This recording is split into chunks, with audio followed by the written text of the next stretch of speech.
Learn English through stories. The Fairy. Listen and practice. Once upon a time there was a widow who had two daughters. The elder was so much like her, both in looks and character, that whoever saw the daughter saw the mother.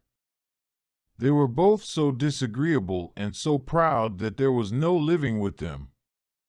The younger, who was the very picture of her father for sweetness of temper and virtue, was withal one of the most beautiful girls ever seen. As people naturally love their own likeness, this mother doted on her elder daughter, and at the same time had a great aversion for the younger. She made her eat in the kitchen and work continually. Among other things, this unfortunate child had to go twice a day to draw water more than 1.5 miles from the house and bring home a pitcherful of it. One day, as she was at this fountain, there came to her a poor woman who begged of her to let her drink. "Oh, yes, with all my heart, goody," said this pretty little girl.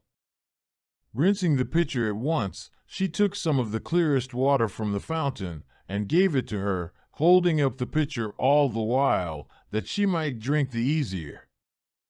The good woman, having drunk, said to Courteous, "that I cannot help giving you a gift, you are so pretty, so good and—" For this was a fairy, who had taken the form of a poor countrywoman, to see how far the civility and good manners of this pretty girl would go.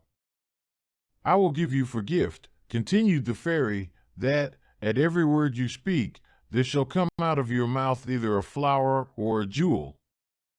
When this pretty girl returned, her mother scolded at her for staying so long at the fountain. "I beg your pardon, mamma," said the poor girl, "for not making more haste."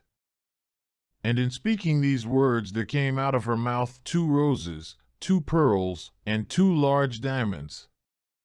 "What is it I see there?" said her mother, quite astonished.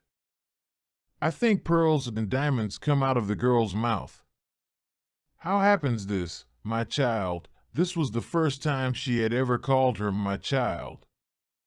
The girl told her frankly all the matter, not without dropping out great numbers of diamonds. "Truly," cried the mother, "I must send my own dear child thither. Fanny, look at what comes out of your sister's mouth when she speaks. Would you not be glad, my dear, to have the same gift?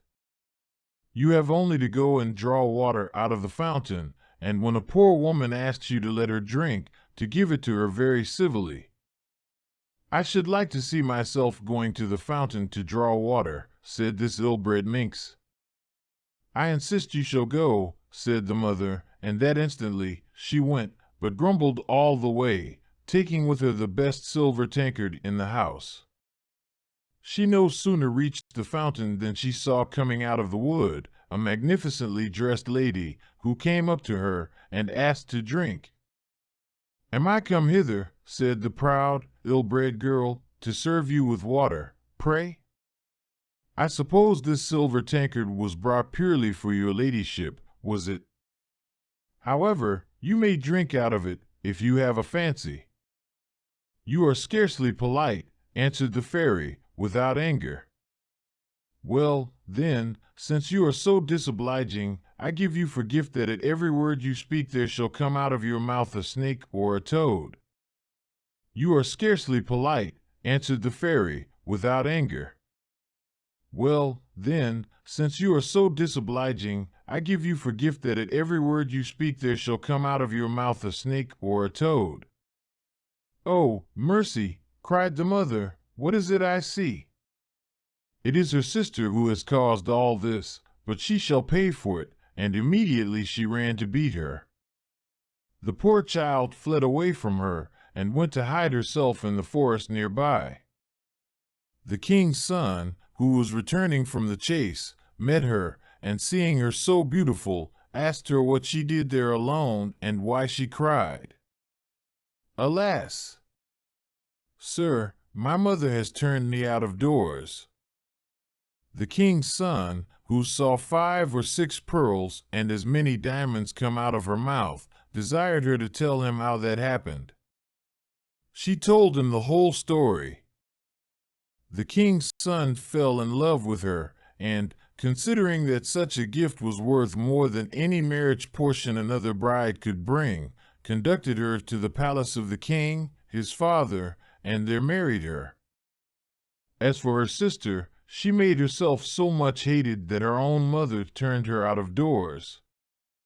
The miserable girl, after wandering about and finding no one to take her in, went to a corner of the wood, and there died.